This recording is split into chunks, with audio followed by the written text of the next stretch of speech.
Hello and welcome to ATP Report. I'm Barry Nussbaum. Remember, your homework before we bring on Claire Lopez today is to take out your cell phones if you haven't done it yet and sign up to be on our text message alert system. Simply text the word truth, TRUTH, and send it to the number 88202. When you push send, you'll be signed up absolutely for free. You'll get all of our content, including the amazing Claire Lopez, on the palm of your hand, right on your cell phone, and it's absolutely free. With that, let's bring on Claire Lopez. She is our favorite analyst that understands foreign policy and domestic policy of the United States, longtime person at the State Department and the CIA. She is our resident genius when it comes to policy of the United States. Welcome back, Claire. Thank you, Barry. Bit much, but thank you. It's all true and you know it. Let's talk about the Ukraine. Interesting stories circulating that somehow Israel, not sure why, is being dragged in as some sort of possible moderator or peacemaker between Putin, who's on a mission to destroy the Ukraine, and Zelensky, whose mission is to save the Ukraine. What's going on behind the scenes that Israel might be involved, and whose side are they on? Right. So the role for Israel might be best described as mediator, perhaps, between the two sides, Russia and Ukraine. And the reason is that Israel has forged a working relationship with Russia dating back to when Benjamin Netanyahu was prime minister of Israel, and continuing now with the new Bennett government. And that has to do with operations north of Israel's border, in Syria in particular, or well, whatever's left of the former Syria. And it is where the Israelis sought to establish a kind of an agreement with the Russians, which deploys air defense systems there in defense of the Bashar al-Assad regime in Damascus, but an agreement that Israel would be permitted to go after Iranian and Hezbollah targets, weapons delivery, depots, transfers, that sort of thing, especially those upgrades for the Hezbollah missile systems. All of that would be allowed to do that without Russian interference. So that's the basis of the relationship with Russia, between Israel and Russia. And it's for that reason, I think, that Israel, as I understand it, was asked by both Ukraine and Russia to act as a mediator, if possible, to try to bring this horrific slaughter to an end. Well, here's a follow-up question, and I really want your military understanding to be involved in the answer. We did a show yesterday with Will Johnson, who's on with us frequently, and Will is concerned that Russia will turn on Israel. In other words, the very, I would say, longstanding relationship, at least for the last several years, between Russia and Israel, and cooperation with the middle ground, as it were, the terrorists in Syria and Lebanon, and the Iranian situation. There's been a lot of cooperation between the Russian military and the Israeli military. Will Johnson's worried that Russia will turn on Israel. Do you share that view? Well, I understand why he'd be concerned, for sure. As long as Israel can maintain a neutrality, which has got to be really difficult, it'll probably be okay, because the area of operations we're talking about north of Israel, really kind of a separate situation, except that perhaps, as we'll talk about, the Iran nuclear talks are ongoing, which connects in another way.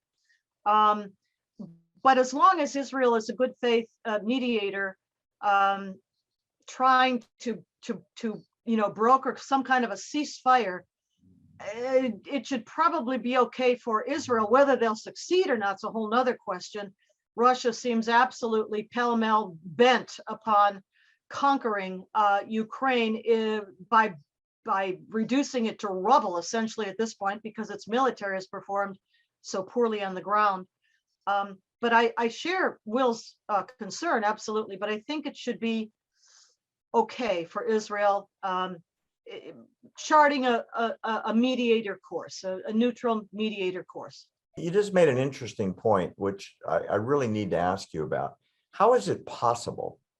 I'm just dumbfounded.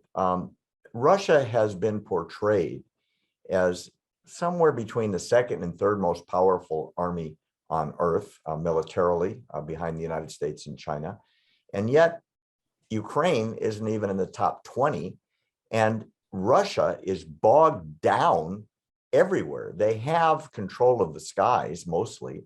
So like you said, they're destroying the infrastructure, bridges, apartment buildings, factories, hospitals.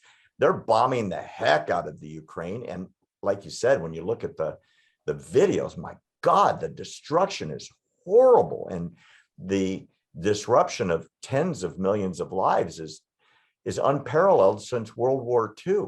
What happened that Putin's plan is failing? This was supposed to be over in a few days.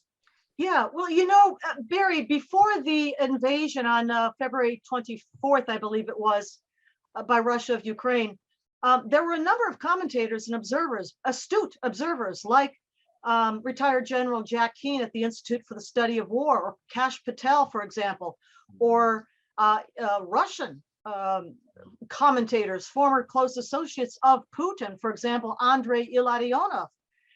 And they all cited, I guess what you would call these material constraints on Russia that they saw, that they thought would hold Russia back from a full-on all-out assault. Now, the assault came anyway, but those constraints are playing out in spades, just as you're saying. Diplomatically, Putin has burned his bridges with most of the entire world, with few exceptions like China. Economically, this is devastating to the Russian economy, horrible for the Russian people, but the economy, and including the top nomenclatura, the senior circle around Putin, also feeling that effect from those sanctions. The economy as a whole can only turn to China now, basically, to sell anything. And then politically, this has got to be a problem for Putin himself and his inner circle. I heard today that one of his senior advisors, one of his senior, circle of officials has resigned over this invasion of Ukraine. It started and left Russia.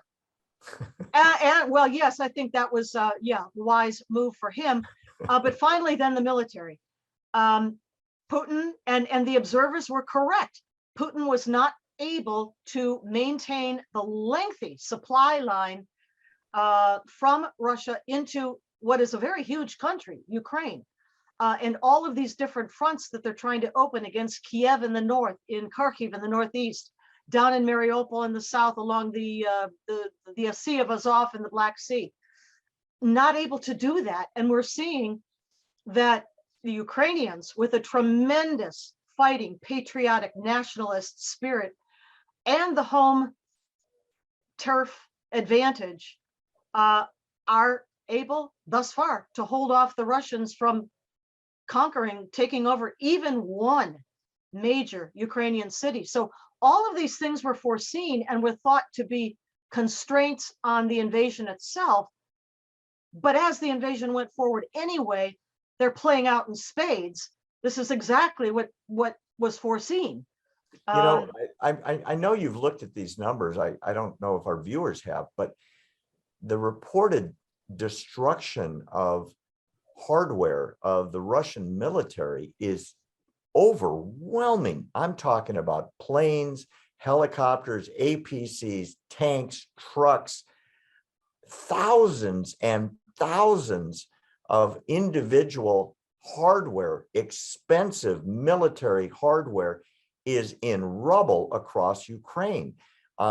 Javelin missiles and similar handheld armaments that are being supplied to the Ukraine, by the United States and other players, can have a devastating effect when you're defending your home turf. How is Russia ever going to respond by rebuilding its military after this is over? Well, I'm not sure they'll be able to, at least not in the near term. And as long as Ukraine can continue to be resupplied from the West, from the bordering countries, many of which are NATO countries like Poland, Hungary, Slovakia, Romania, Bulgaria, etc., the Ukrainians will, at least on the ground, seem to be able to hold off the Russian onslaught. Now, I'm very careful about the numbers because there's so much disinformation being slung about by all sides. I'm not sure what numbers, are accurate and which are not. Probably a bunch are not, but I don't know. It's somewhere between realistic and wishful thinking, probably on the Ukrainian we don't side. know, but it's a certain fact that Russia's military is being mauled by the Ukrainians, but that's why they're resorting to this standoff tactic of bombarding, shelling these civilian areas, war crimes. All of that are war crimes. It's already been taken to the International Court at The Hague in the Netherlands.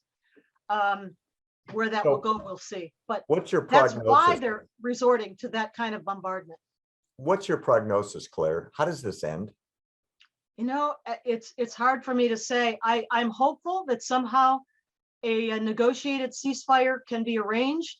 It would have to be with concessions by the Ukrainians, and we can see the Ukrainian president, Volodymyr Zelensky, moving in that direction now, giving up his aspirations to join NATO, for example, because it just wasn't going to happen anyway.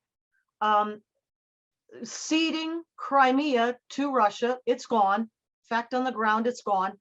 And perhaps some sort of an arrangement in the Donbass, where those two oblasts, the Donetsk and Luhansk oblasts, are located, where at a minimum they become some kind of autonomous region, perhaps sliced off, and in fact, again, de facto under Russian control.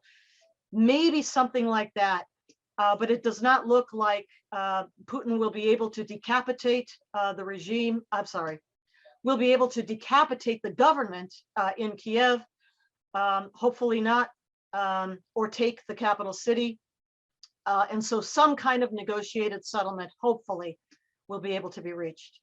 I would bet, from far away, that at this point, Putin and whatever advisors are actually giving honest opinions to him are saying, look, we've got to settle this and we've got to get out and save face, because the longer we stay, the more we're losing, not only militarily, but as you pointed out astutely, the world is isolating Russia, with the exception, I would say, of Iran, which really can't help, and China, which can. And Russia cannot survive alone with a relationship with one major country, i.e. China, and expect for Putin to survive and the Russian economy to come back. Agree? I do agree. I do want to keep an eye on, though, the relationship with China and the establishment that Russia and China are putting together to facilitate payments of China, payments to China by Russia for things like oil and gas and maybe agricultural products, grains, wheat, soybeans. That alternative payment system, if others join, other, what you might say, rogue regimes like Iran's join, we could be looking at a competition, for world reserve currency, or at least payment system arrangements. Keep an eye on that. Claire, please tell our people out there in ATP land how they can follow you and know what you're doing. Well, just as Barry, you reminded people to sign up for text message alerts to the videos put out by American Truth Project, you can do that for my videos, just mine, if you want to do that, by texting to my name, Lopez, Lopez, at 88202. You can also find my work, videos, and writing at the Citizens Commission on National Security, at the United West, Also, where I am now a new senior advisory board member at the Geary Center for Strategic Engagement. You can look there. Every now and then at Jamie Glazoff's Glazoff Gang and the David Horowitz Freedom Center's online outlet at Front Page Magazine. I'm on Twitter, my name at Claire M. Lopez, Facebook, the same, and then also on Telegram, Lopez Liberty. In other words, you don't sleep, you just publish stuff 24/7. Thanks, Claire, for coming on. We sure appreciate you as usual. And I advise everybody out there, follow Claire Lopez. You're going to learn a thing or two. She's a smart lady. And for all of you out there that joined us today, thank you for spending your time with us today on ATP Report. I'm Barry Nussbaum.